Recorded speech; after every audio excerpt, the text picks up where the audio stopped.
Bonjour amis tubeurs, voilà c'est la chaîne Jojo Bricoleur pour une nouvelle création, un chauffage d'eau à bois pour un étang ou un chalet hors réseau. Là je vous présente un système que ça marche, j'en ai fabriqué un dans mon chalet, mon étang de 200 litres. En une demi-heure, je fais chauffer l'équivalent pour 200 litres d'eau en mettant que 3-4 bûches. Ce sont des bonnes bûches. Ce système-là, pour moi, je vous le présente parce que j'ai vu que sur Internet, enfin sur YouTube et tout ça, il n'y avait pas beaucoup d'explications sur comment faire chauffer de l'eau, à part avec des systèmes de serpentins et tout ça. Ça marche, c'est sûr, mais par contre, comment je pourrais vous expliquer que c'est pas vraiment idéal pour des douches ou autre. Voilà. Pour une baignoire, pour remplir une baignoire, oui, c'est idéal. Ou chauffer un système de radiateur pour chauffer une maison. Oui, peut-être que ça serait idéal.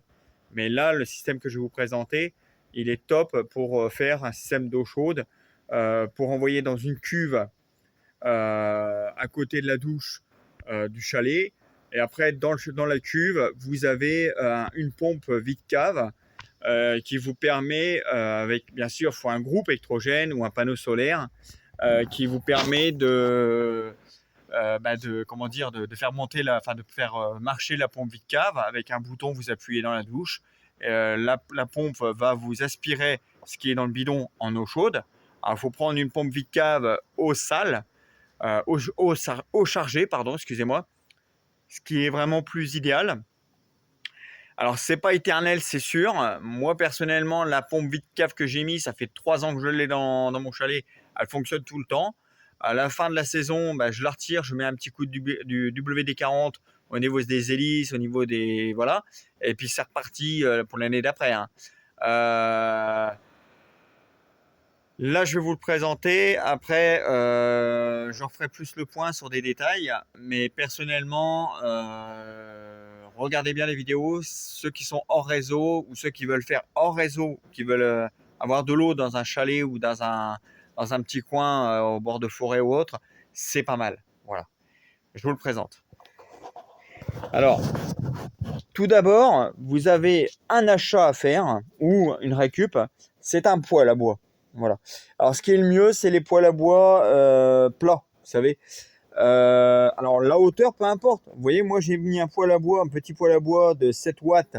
Je l'ai acheté sur Marketplace, 60 €. Pas tout jeune non plus. Il y a eu certains trucs à refaire. Mais franchement, il était top pour ça. J'ai remis des tubes pleins, enfin des tubes creux, excusez-moi, pour rehausser la hauteur, pour que déjà on ne soit pas en train de se galérer à casser le dos pour mettre du bois dedans, et en même temps pour que la cuve au-dessus soit plus haute pour envoyer l'eau dans le chalet ou dans le... Voilà. Alors, le fond n'est pas comme ça dès le départ, et il est plat dans le fond, et ici ça remonte droit. Hein, d'accord, il y a un couvercle, voilà. Ce que j'ai fait tout d'abord, j'ai fabriqué un gabarit ou un, vous voyez, qui est par terre, hop, arrondi, et je l'ai placé, boum, pour le tracer. Hein, ce qui m'a permis d'avoir vraiment une forme idéale, le plus parfait possible. Alors, évidemment, il nous faut aussi une cuve. Là, c'est un vieux ballon d'eau chaude que j'ai récupéré à la déchetterie contre un pack de bière. Mais bon, c'est toujours bien d'être bien avec les gars des déchetteries. Ça permet de récupérer des belles choses. Donc là, j'ai récupéré un petit ballon d'eau chaude de 100 litres. Alors, ce système-là, je l'ai fabriqué. Moi, j'en ai, comme je vous ai dit, j'en ai un dans mon étang. Là, je l'ai fabriqué pour ma sœur qui s'est mis hors réseau cette année.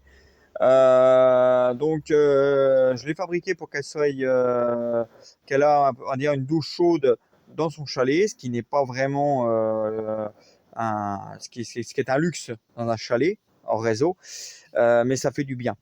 Pour le gabarit, je l'ai mis dessus au fur et à mesure que je l'ai tracé. Donc vous voyez, il est pratiquement pareil, et je dirais bien qu'il est parfait. Hein.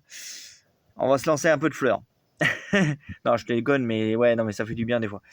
Donc là, vous voyez, je l'ai bien fait. Alors, j'ai fait ce gabarit-là au départ. Pourquoi? Parce que j'ai une découpeuse plasma, marque Parkside. Bon, elle m'a lâché malheureusement, j'ai dû le finir à la disqueuse. C'est un peu dommage d'ailleurs, parce que j'aurais bien fait ça nickel. Enfin, mieux. Donc, ouais, j'ai mis comme ça, tac, j'ai tracé. L'autre côté, pareil. Et ensuite, une fois que j'ai fini ça, j'ai découpé le fond. Ici, là, la plaque qui était là, qu'on sert pour mettre les casseroles et tout ça. Là, j'ai découpé le fond. Pourquoi? Parce que quand la cuve va être dedans, les flammes et tout ça vont caresser plus facilement la cuve et la réchauffer plus rapidement. Alors, j'aurais pu simplement arrêter là, hein, et puis voilà, mais moi je l'ai fait comme ça dans mon chalet, ça allait pas trop mal. Et comme c'est à l'extérieur, il n'y a aucun danger d'incendie ou autre. Oui, parce que ça, c'est pas un truc que vous mettez à l'intérieur par contre. Un point négatif et positif. Car l'été, c'est bien parce que comme c'est à l'extérieur, vous ne chauffez pas votre chalet. Et l'hiver, par contre, c'est un peu casse-couille parce qu'il faut aller dehors pour faire chauffer l'eau. C'est sûr. Mais voilà, il y a toujours des inconvénients et avantages. C'est hors réseau. Ensuite, j'ai mis des cornières comme ça sur les deux côtés. Pourquoi? Parce qu'en fait, vous voyez, l'arrondi s'arrête ici. Et là, donc il y avait à peu près 2,5 cm de chaque côté qui avait un trou. Donc j'ai mis la cornière pour faire un pare-flamme et un pare-fumée aussi. Alors ensuite, évidemment, hein, c'est comment dire, un peu du bricolage, c'est sûr. C'est pas du truc professionnel, mais ça marche encore une fois. Donc je vais vous faire une petite pause. Je vais mettre la cuve que vous voyez ici de 100 litres dessus. Comme ça, vous comprendrez mieux le système et la façon que ça marche. Voilà. Allez, à tout de suite. Alors voilà, vous voyez, c'est mis en place. Donc maintenant, j'espère que vous comprenez un petit peu plus. Alors bien sûr, il y a la porte, hein, je ne l'ai pas mise parce que j'ai travaillé dessus, tout ça aujourd'hui. Ça m'a pris une journée à faire la vidéo. Donc à ceux qui me disent, mais j'aurais bien aimé voir comment tu fabriquais. Ouais, je sais bien les gars, je sais bien les dames, mais là franchement, ça m'a pris une journée à faire. J'aurais fait des coupures. J'aurais dû faire avec comme ceux qui font des youtubeurs professionnels, des raccords, des montages et tout ça vidéo. Moi, je ne sais pas faire. Je vous le dis clairement, je ne sais pas faire. Donc, ne me demandez pas de faire ces trucs-là. Moi, je fais des trucs simples, basiques. Vous le savez si vous êtes inscrit à ma chaîne. Si vous n'y êtes pas, inscrivez-vous, ça fait plaisir. Un petit pouce bleu, ça donne encore plus du courage. Alors, vous voyez, regardez.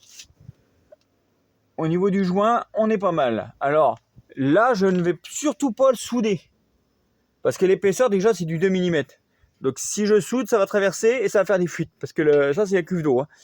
Hein. Moi, ce que je vais surtout faire, c'est quand je vais le mettre, je vais mettre un compris-bande spécial chaleur, un joint spécial chaleur en fibre. J'ai récupéré de l'isolation blanche qu'on utilise dans les forges pour l'étanchéité. Donc, je vais mettre ça avec un petit peu de ciment réfractaire en cartouche. Hein, pour faire l'étanchéité. Je pense que c'est le mieux à faire. Alors ensuite, pour la cuve, parce que là je vous ai expliqué pour le bas, donc ça c'est bon, je pense que vous avez compris. Pour la cuve, c'est une cuve, donc un ballon d'eau chaude de 100 litres. Je l'ai désossé parce que, comme vous savez, il y a un machin blanc, l'isolation. Je l'ai désossé, j'ai retiré la laine de roche, mais c'est plus une laine de roche, maintenant c'est de la mousse polyuréthane. Donc après, il faut gratter, mettre un coup de chalumeau, voilà. Ensuite, j'ai démonté ici la résistance. Hein, j'ai retiré la résistance, tout ça. J'ai laissé la résistance dedans parce que sinon, ça fait une fuite au niveau de là, évidemment. Mais par contre, au niveau des joints, j'ai remis un joint spécial chaleur. Alors, ce joint-là, vous l'achetez au garage des motos mobilettes. C'est des joints en pâte, en tube, qui résistent à la chaleur et autres. C'est ce qu'ils utilisent pour les carbus ou les polychappements ou les joints de... je suis pas garagiste, mais c'est des trucs pour les joints de bloc moteur. Voilà, excusez-moi, du bloc moteur. Ça marche super bien, ça coûte 30 € le joint, vous en faites pas mal avec ça. Alors ensuite, dans un ballon d'eau chaude, ce qui est pas mal, ce qui est avantageux, c'est que vous avez un tuyau qui est directement relié à la cuve sans un serpentin à l'intérieur. En désossant ça, le serpentin qui est dans celui-ci, qui est en bout, je l'ai remonté au plus haut ici au milieu. Alors pourquoi? Parce que comme ça, ici, ça c'est l'arrivée d'eau. L'eau va rentrer par là. Alors je ne l'ai pas fixé encore, on peut le bouger. Bien sûr, j'ai qu'une seule main, donc c'est pas évident. Mais ça, vous pouvez le mettre dans tous les sens que vous voulez. Et ensuite, ici, il y aura le tuyau qui partira dans le chalet. Directement dans le chalet. Qui va alimenter, enfin qui va avec un robinet. Il n'y aura plus qu'à ouvrir. Qui sera directement de l'eau chaude. Dans un bidon de 200 litres en plastique ou en ferraille. Moi, je l'ai fait en plastique, c'est plus propre. Un bidon de 150 litres, parce que là c'est du 100 litres, donc j'ai mis un 150 litres à côté, ce qui va permettre de le remplir. Alors, bien sûr, c'est de l'eau chaude, très chaude. Alors, vous pouvez soit calculer le temps que vous mettez pour chauffer ça. Moi, j'ai une demi-heure à peu près et j'ai une douche, franchement, comme à la maison. Bien chaude et tout. Après, si vous attendez plus longtemps, c'est sûr que là, c'est de l'eau hyper chaude. Alors, l'eau, bien sûr, comme je vous ai dit, elle est renvoyée directement là. Une fois que ça c'est fait, c'est bon. Par contre, j'ai fait une espèce de bidouillage un peu plus différent. Au cas où que ce système-là qui est d'alimentation d'eau ne marche pas, j'ai dû en mettre une alimentation d'eau ici provisoirement. Parce que si j'arrive au chalet de ma soeur qui est hors réseau et que ça ne marche pas par là parce qu'il n'y a pas assez de pression d'eau, je pourrais remplir ici, ce qui me permettra de remplir à peu près 75 litres. 75-80 litres. Voilà. Comme ça, après, tac, on peut fermer avec un robinet. Là, c'est déjà un robinet, mais on peut remettre un autre robinet avec un coude. Voilà, on peut se débrouiller. Ensuite, important, surtout important, j'ai percé un trou sur le dessus. Ici, comme vous pouvez voir. Alors là, j'ai mis un vieux robinet, ce que j'avais vite fait. Pourquoi? Alors, d'une part, parce que quand la cuve se remplit, il faut bien que, pour pas que l'air elle explose, que cette cuve elle explose, il faut bien que l'air parte. Donc là, ça me permet, on va dire, d'avoir une membrane de sécurité. Que l'air elle parte, que quand ça se remplit ici, l'air, qu'est-ce qu'elle fait? Elle arrive là, elle part. Et en même temps aussi, alors si j'avais pas fait ça, j'aurais fait directement ça aussi, d'accord. En même temps aussi, c'est quand ça chauffe. Quand ça va chauffer, il y a de la vapeur qui va se former. Et la vapeur, il faut bien qu'elle s'échappe, comme une cocotte minute. Donc ça permet que la vapeur s'échappe. Alors ici, je vais remettre un petit tuyau de cuivre. Vous voyez, je vais installer ça nickel. Mais voilà, c'est ça c'est hyper important. Faites-le parce que sinon, vous allez avoir des soucis si vous le faites. Si vous créez ça, faites bien ça. Sinon, votre ballon d'eau chaude, là, premier feu, boum, plus de ballon d'eau chaude. Voilà. Non, mais sérieux, c'est grave. Faites gaffe. Faites gaffe, ok. Voilà. Donc, le principe, c'est ça. Alors, moi, je vous confirme que ça marche. Ma femme et mon gamin aussi, parce qu'ils adorent l'eau chaude à mon chalet. Je vous ferai peut-être une petite vidéo d'installation si ma frangine me le permet de l'installation comment dire du ballon d'eau chaude. Et puis ça fera la suite du ballon d'eau chaude, suite 2. Donc ça vous permettra de vous inscrire pour avoir la suite. Ça fera plaisir en même temps, ça augmentera mes abonnés et ça m'augmentera mon envie de faire des vidéos. Voilà. Donc j'espère que cette petite vidéo vous a plu. Encore une fois, je fais ça avec mon téléphone portable. Donc pour ceux qui me suivent, vous savez que je ne sais pas du tout faire tout ce qui est informatique. Moi, je suis un bricoleur pur et dur. Encore une fois, je suis désolé si vous attendez à voir des trucs avec la disqueuse, avec le plasma et tout ça, comme certains y font. Ouais, c'est sûr, j'aurais pu le faire, mais quelqu'un a pu me filmer. Mais alors là, les vidéos, au lieu de durer 15-20 minutes, elles duraient toute la journée. Donc pour moi, je préfère vous faire des petites vidéos. Si vous avez des questions, n'hésitez pas, je vous répondrai, il n'y a aucun problème. D'ailleurs, il y a eu 2-3 personnes qui m'ont envoyé des vidéos, des questions sur ma presse hydraulique de forge. Et d'ailleurs, je vous en remercie, à mes abonnés et à ces gens-là, c'est super, car ça m'encourage et ça me progresse dans mes vidéos.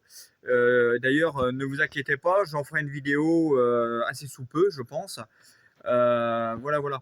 Donc j'espère que ça vous a plu et puis bah, que ça vous a donné envie de créer un système d'eau chaude hors réseau. Voilà. Allez, salut, bonsoir.